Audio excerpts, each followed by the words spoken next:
cristalina, onde as fibras de celulose estão mais compactadas, e uma parte amorfa.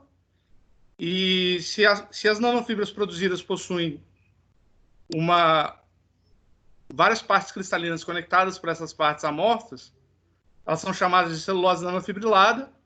E se elas são compostas majoritariamente somente por essas partes cristalinas, de celulose nanocristalina. As nanoceluloses apresentam várias propriedades atrativas para a indústria, principalmente pela celulose ser o polímero mais abundante no planeta. Ela apresenta baixa toxicidade, uma resistência mecânica elevada, uma elevada área superficial, que faz com que ela possa ser aplicada em diversos campos diferentes. E, recentemente, vem crescendo o interesse de se trabalhar com nanoceluloses contendo lignina, porque ela apresenta algumas vantagens, como facilidade na secagem, facilidade na redispersão e maior interação com materiais hidrofóbicos. Mas por que a gente decidiu trabalhar com cana-de-açúcar, né? Porque, a partir de uma perspectiva brasileira, o Brasil é o maior produtor de cana-de-açúcar, então é um material abundante e barato, e ele já vem sendo utilizado para a geração de energia ou de etanol de segunda geração, né, pelo bagaço. E aí a gente observou o bagaço e a palha do cana-de-açúcar como bons materiais para se produzir nanocelulose. E aí, ao fazer uma análise do tipo de fibra do bagaço, a gente pode observar que ela não é tão diferente dos materiais convencionais para a produção de nanocelulose. Eles apresentam um tamanho de fibra um pouco menor, um grau de polimerização bem menor, mas o diâmetro das fibras e o índice de cristalinidade é bem similar. Então, já que você vai segregar essas fibras em nanocelulose, essas diferenças em grau de polimerização e tamanho da fibra não fazem tanta diferença no produto final. Aqui estão alguns trabalhos que foram feitos nos últimos anos da produção de nanocelulose a partir do bagaço de cana-de-açúcar. A maior parte deles usa hidrólise ácida ou um método mecânico junto com hidrólise enzimática. No nosso trabalho, a gente acabou usando a explosão a vapor e um método mecânico como controle para produzir as polpas, e aí aplicamos uma hidrólise enzimática seguido de uma outra homogenização, mas eu vou mencionar isso mais para frente. A explosão a vapor lá na Universidade Federal do Paraná é feita nesse reator, onde ele pode ir de 170 a 215 graus Celsius, eu acho, trabalhando numa pressão de até 10 bar. E aí, algumas características da explosão a vapor é que ela pode ser ajustada para diferentes tipos de biomassa, então isso é uma vantagem bem interessante. É possível trabalhar também na concentração de sólidos totais alta. É adaptável para se trabalhar com catalisadores externos, como ácidos minerais, por exemplo, com ácido sulfúrico e ácido fosfórico. Ela apresenta um rendimento de glucanas alto, o que para a produção de nanocelulose é interessante, visto que o processo afeta as cadeias de celulose minimamente. E se você está interessado em fibras com pouco conteúdo de hemicelulose, a explosão a vapor se mostra também interessante. Porém, a explosão a vapor é mais usada para a produção de açúcares fermentáveis, né? Quando você busca a hidrólise total da biomassa. Outra vantagem é que é uma tecnologia básica em plantas piloto e já existe em algumas indústrias de maneira pré-comercial. Bom, como eu falei, a explosão a vapor ela afeta tanto os polissacarídeos como a lignina na biomassa. E aí, nos polissacarídeos, a explosão a vapor afeta principalmente a hemicelulose, ou seja, no caso do bagaço de cana, ela vai afetar a arabinose, a xilose, fazendo com que esses grupos se hidrolisem, formando oligômeros menores, até açúcares livres. Açúcares livres. Dependendo da severidade do tratamento, reações de desidratação desses açúcares podem acontecer em uma escala alta até, aonde a xilose sofre reações de seguidas reações de desidratação até chegar no furfural, e as glucoses livres no meio sofrem uma reação de isomerização em frutose, que por sua vez sofre reações de desidratação até chegar no hidroximetilfurfural. As condições ácidas do pré-tratamento também são capazes de despolimerizar a lignina,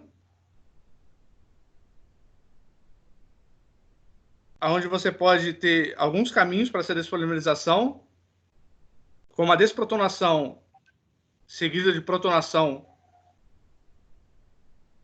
o que leva à quebra desse éster arílico, levando a fragmentos menores de lignina. Novamente, dependendo do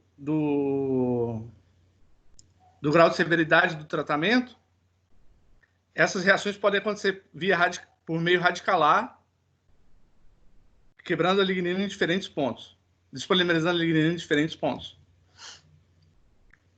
Através de análise de microscopia, é possível observar como a lignina é afetada em diferentes graus de severidade.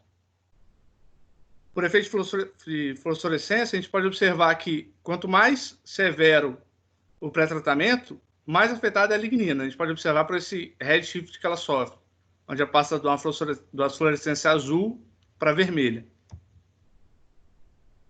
Aqui nós podemos observar o material não tratado, e aí quando é aplicada a explosão a vapor, nós observamos que há uma migração da lignina do interior das células vegetais para a superfície das fibras.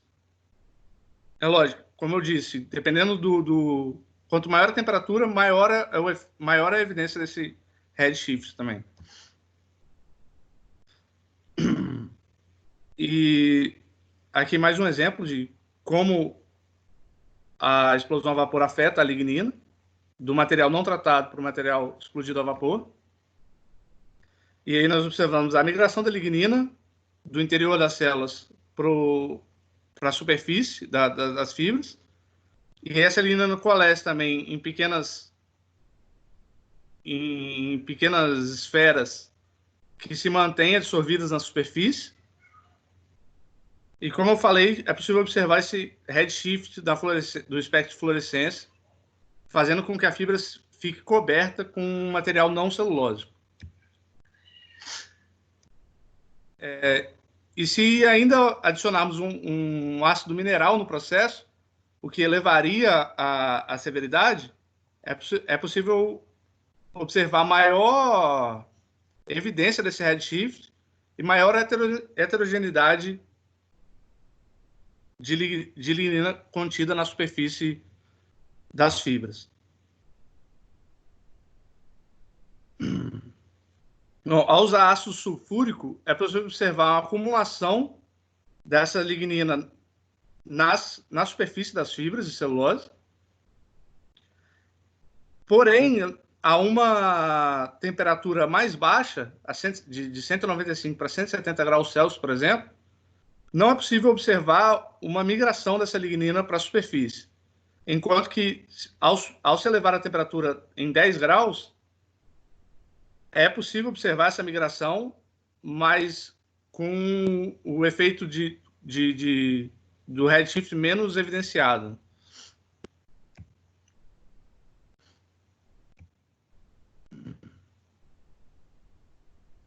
Bom, aqui nós podemos observar algumas condições diferentes, onde com a menor temperatura a lignina é menos afetada e com uma maior concentração de ácido a lignina e maior temperatura a lignina acaba consequentemente sendo mais afetada.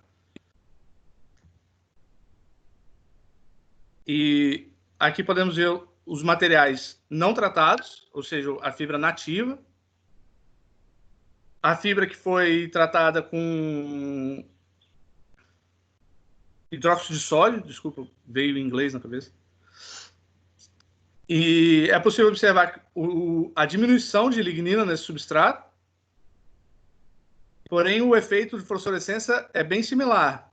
Pode ser a diferença só de concentração de lignina nas fibras, que diminuiu. E aí, ao submeter ao processo de explosão a vapor, é possível observar o redshift dessa lignina, né, da fluorescência de azul para o vermelho. E aqui é um material que foi lavado com água somente, ou seja, a lignina modificada quimicamente ainda está presente na superfície das fibras. Porém, ao se fazer uma lavagem alcalina desse material, a fluorescência volta para o azul, o que significa que essa lignina que foi modificada quimicamente é mais afetada pelo processo de lavagem alcalina. Bom, para a produção de nanofibras, a gente utilizou um método controle, que é um método de refino mecânico, e a explosão a vapor, para poder comparar os dois. A explosão a vapor foi feita em duas condições diferentes, as duas em 195 graus Celsius, porém com tempo de residência de 7 minutos e meio e 15 minutos, e aí eu vou chamar esses materiais de SE de Steam Explosion 7,5 e SE 15, e MRB de Mechanical Refinement bagaço.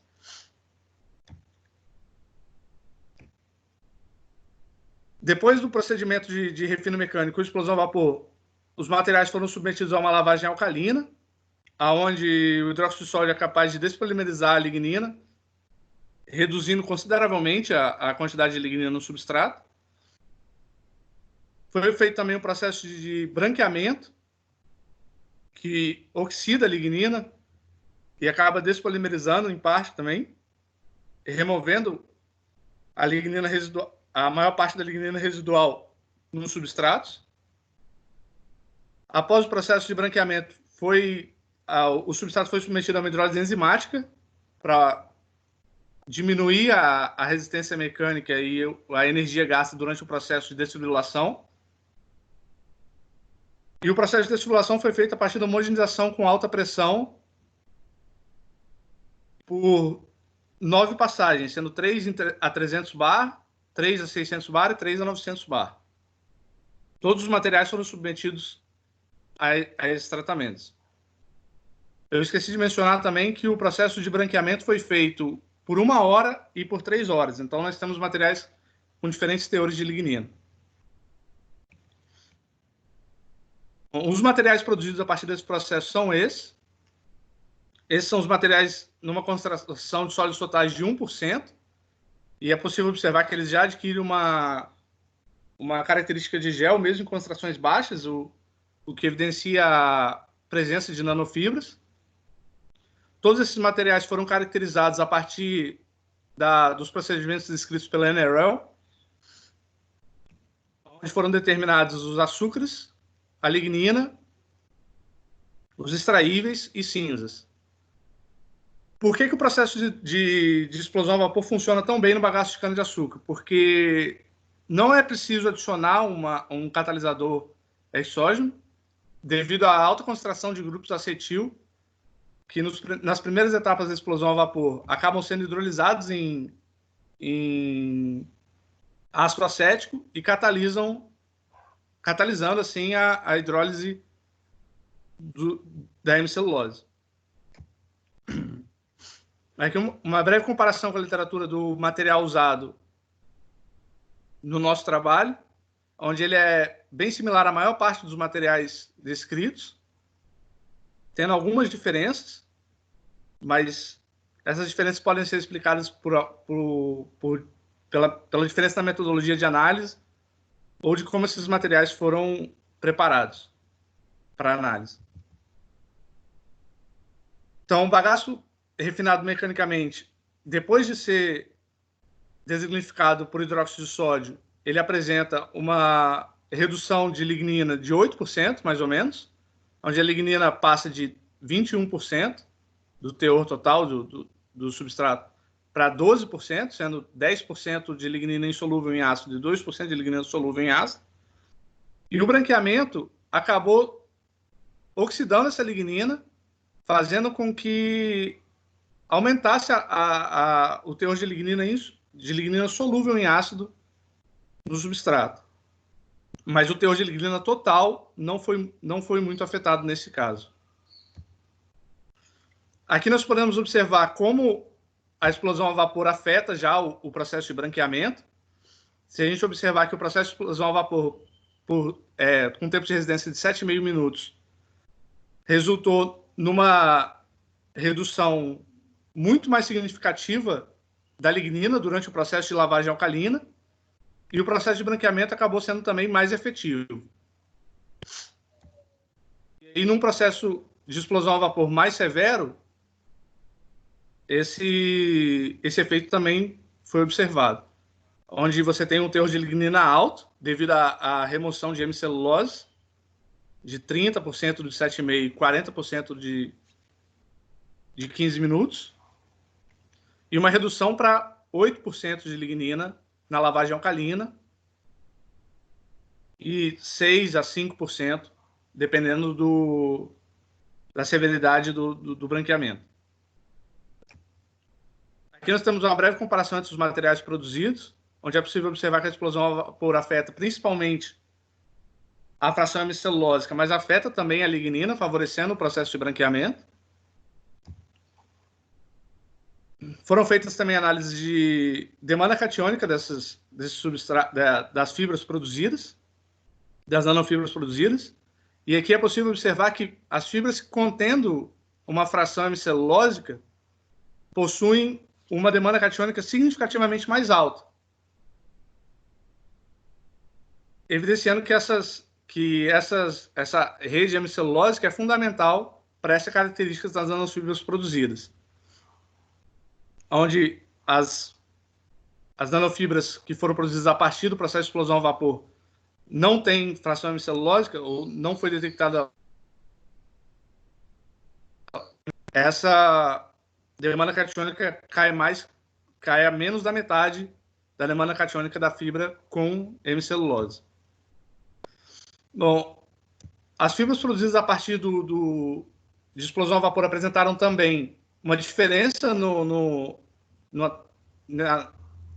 na reologia, onde as fibras com hemicelulose apresentaram uma certa resistência ao fluxo, devido ao seu maior emaranhamento,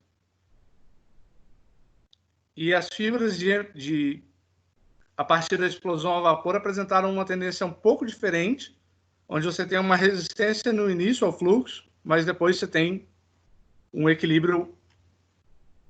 É possível ver um equilíbrio melhor no final um melhor alinhamento dessas fibras ao fluxo do que se comparados às fibras produzidas sem o processo de explosão a vapor, visto que a presença da matriz hemicelulósica permite com que essas fibras se entrelacem mais, impedindo com que elas se alinhem ao fluxo ou fazendo com que elas se alinhem numa taxa de cisalhamento maior. Bom, a partir desses experimentos de reologia, foi possível observar a viscosidade específica, a viscosidade relativa das fibras do substrato, levando a possibilidade de calcular a viscosidade intrínseca, e a partir da viscosidade intrínseca a gente determina a razão de aspecto dessas fibras. E aí foi observado que os materiais explodidos a vapor apresentam razão de aspecto maior do que, de maneira geral, maior do que as fibras produzidas que não foram explodidas a vapor. Só que o material que foi explodido a vapor na condição mais severa apresenta a razão de aspecto menor. Isso pode ser explicado pelos experimentos de microscopia, onde pode-se observar fibras mais curtas com características de nanocristais de celulose, não nanofibras. Enquanto todas as fibras produzidas apresentam características de nanofibras mesmo, de CNF, as nanofibras produzidas, parte das nanofibras produzidas a partir do substrato explodido a vapor na severidade mais elevada, apresenta características de cristais de celulose e não fibras de celulose. Então, esse é um resultado interessante do processo. O processo de explosão a vapor também permitiu em um dos casos, a produção de nanoesferas de lignina que foram encontradas absorvidas nas fibras.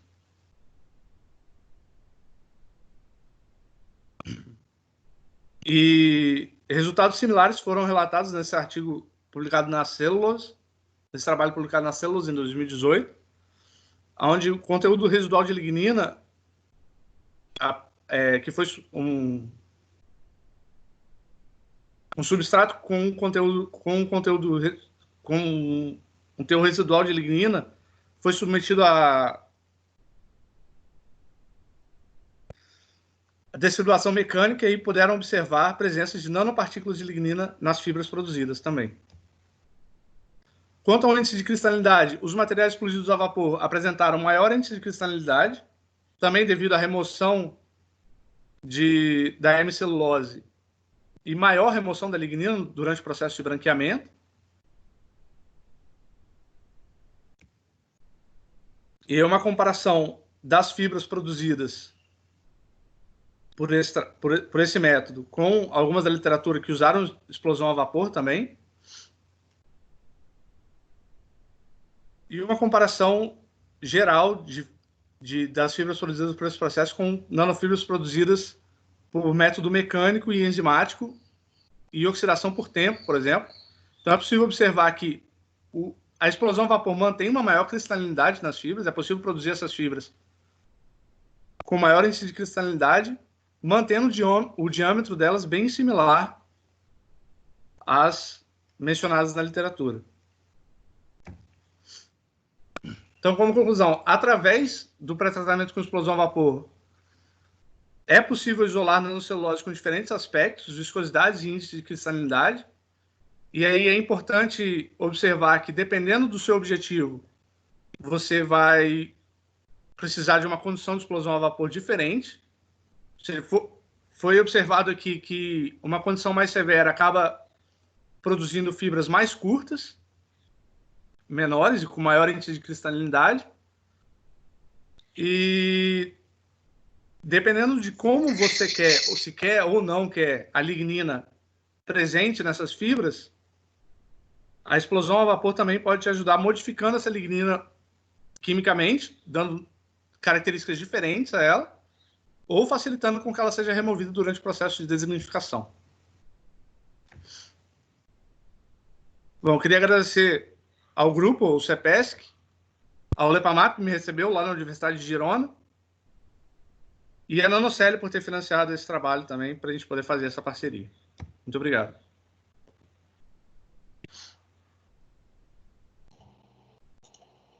Muchas gracias, André, por esta presentación. Vamos a dar inicio ahora a las preguntas. Recordad que si alguien quiere formular una pregunta, simplemente tiene que levantar la mano.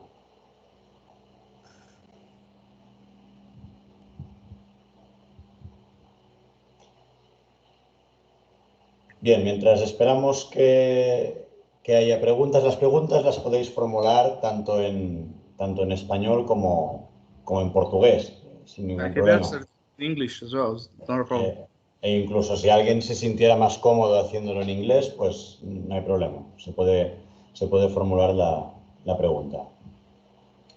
Pues mientras esperamos a que surja alguna pregunta, yo aprovecho para poder formular una pregunta. André, quizá lo he perdido o no he sido capaz de entenderlo del todo, pero al formarse estas microesferas o nanoesferas de lignina en la superficie de las nanofibras, ¿crees que hay algún modo para poderlas separar de una forma eficiente y poderlas valorizar? A segregação da lignina das fibras é um processo complicado, porque a maior parte dos processos de separação acaba dissolvendo a lignina ou despolimerizando a lignina. Então, às vezes essas fibras, se você faria essa separação, mas elas não estariam mais na forma dessas esferas. Elas tomariam outra forma, acabariam se condensando de novo. Entonces, quizás sería más adecuado primeramente separar la lignina y tratar de homogeneizar con alta presión esta lignina? Sim, sim, seria uma possibilidade. Porque separando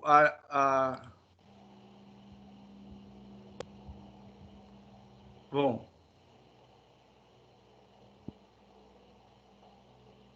talvez. Eu não sei dizer direito. Com certeza, não sei dizer. Gracias, obrigado.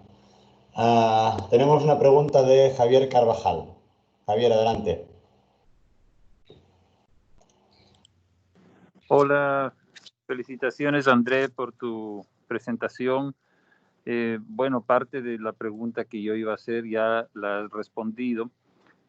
Sin embargo, todavía me parece interesante que, bueno, si es difícil separar la lignina de la celulosa de tus nanopartículas, ¿tú encontrarías alguna aplicación para este compuesto que vendría a ser nanopartículas de celulosa y nanoesferas de lignina? ¿Alguna aplicación práctica que tú podrías encontrar en ese tipo de material? Bom, existem as aplicações práticas das nanoceluloses em geral, onde alguns trabalhos já mostram algumas aplicações diferentes de nanocelulose contendo essas ligninas, por exemplo, fazendo com que elas se dispersem melhor no material hidrofóbico. Agora, se você quer trabalhar com bioplásticos, por exemplo, misturar nanoceluloses com bioplásticos é um trabalho um tanto quanto complicado, devido à grande presença de água, principalmente das nanoceluloses, e se você seca muito essa água, essas nanoceluloses acabam se colapsando, formando fibras maiores, e aí a presença de lignina permite com que esse material possa ser seco sem que haja um colapso significativo. E aí você consegue trabalhar com uma quantidade de água menor, favorecendo o trabalho, favorecendo a dispersão desse material em bioplásticos, durante o processo de produção dos bioplásticos. Okay. Muchas gracias. Eu entendi a pergunta? Foi isso? Gracias, André, por la respuesta. Muy bien. Obrigado. Muy bien. Gracias, Javier, por esta pregunta y gracias, André, por la explicación. Tenemos una pregunta de María Vallejos. María, adelante, cuando quieras. Buenos días a todos. Buenos días, Andrés. Buenos días. Tengo una pregunta respecto a cómo puede influir la distribución de tamaños de partículas de esta lignina que está o depositada sobre la superficie de las nanofibras o en suspensión o mezcladas, digamos, con las nanofibras. ¿Cómo podría, desde el punto de vista comercial, cómo podría uno asegurar un material uniforme, digamos, ¿no? Pues pensando sobre todo en la aplicación final. ¿Cómo se podría caracterizar, decir, bueno, tenemos esta lignina e está em estas condições? Bom, para garantir um material uniforme, teriam que ser feitos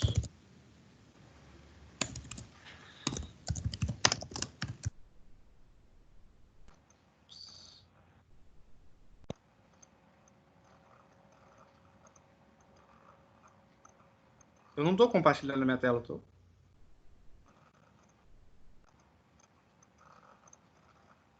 Olá. Ah, desculpa, tive um problema.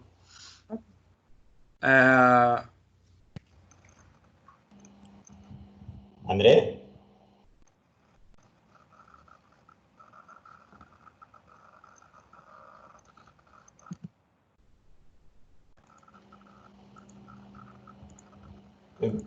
No lo veo, Andrés. Sí, no, parece que hemos perdido a André. Voy a intentar contactar con él. Vale, me dice que se ha quedado sin conexión. Vamos a intentar recuperarlo.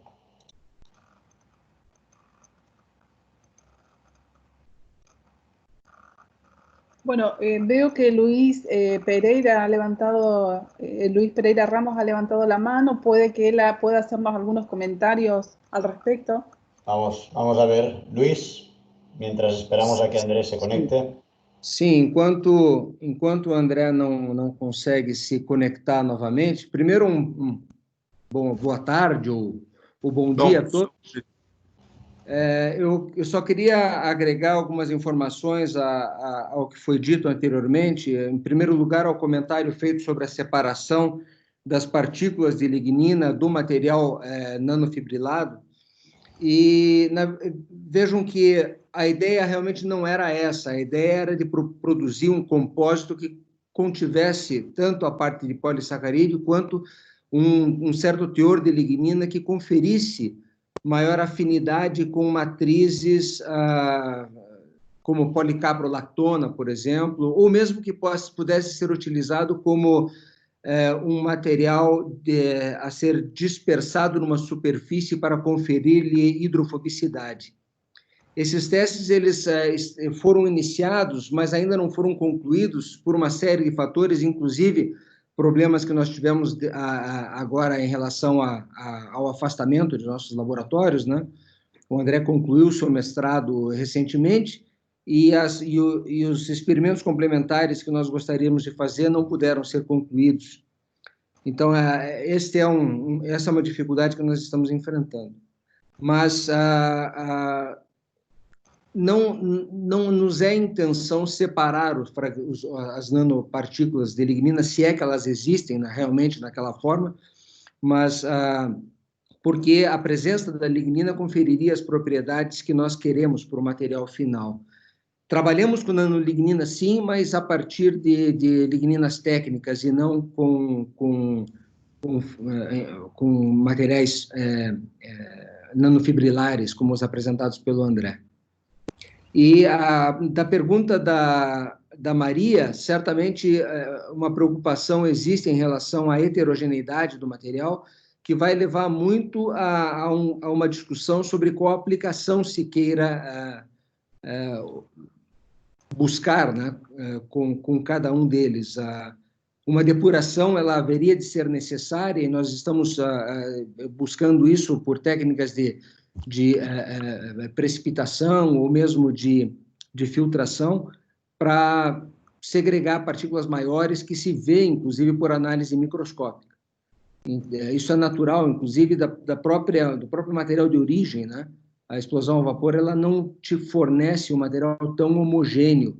Então, para aplicações mais nobres, indiscutivelmente, nós precisaremos depurar partículas de maior grau de agregação que ainda persistam no material final. Estão em pequena quantidade, mas elas podem ser um problema, caso se queira buscar aplicações mais nobres.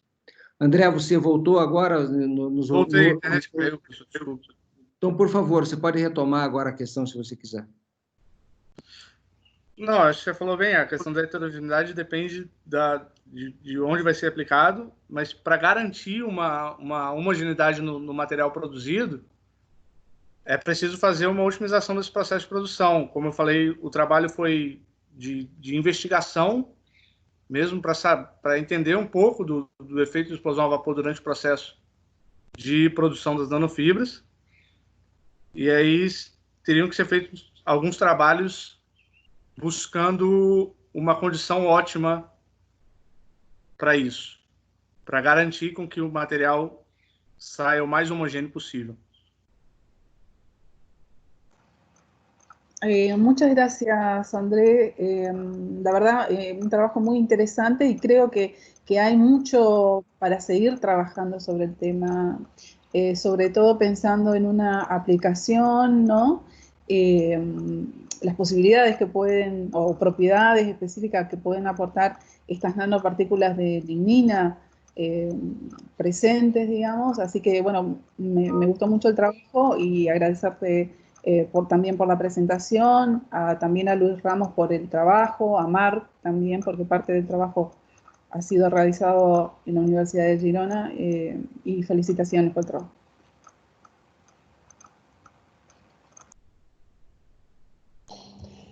Muy bien, muchísimas gracias por esta discusión. Parece que al final hemos podido solucionar los problemas técnicos.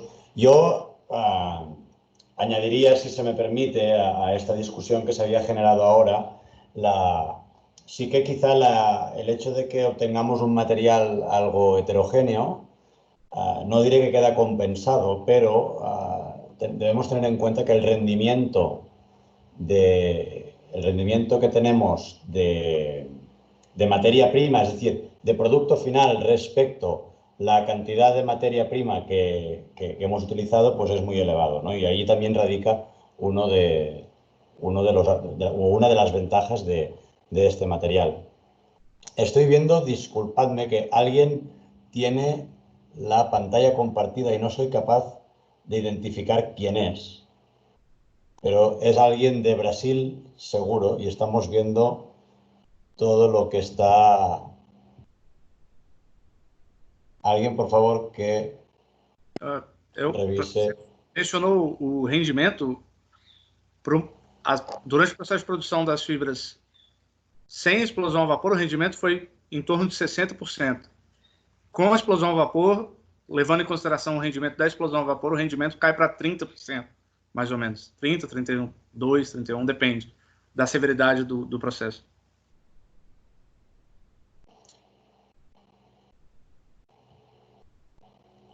Bien. Marcos, nós continuamos com uma interferência alguém está compartilhando a tela. Sí, es lo que estaba comentando, pero no soy capaz de identificar quién está compartiendo la pantalla. Sim, parece que agora foi corrigido o problema. No, pero la pantalla sigue compartida. Bien, en cualquier caso... Yo veo a Marc y a Juan Carlos Formento, es lo que estoy viendo en la pantalla. Bueno, ahora se ha solucionado ya, ahora sí.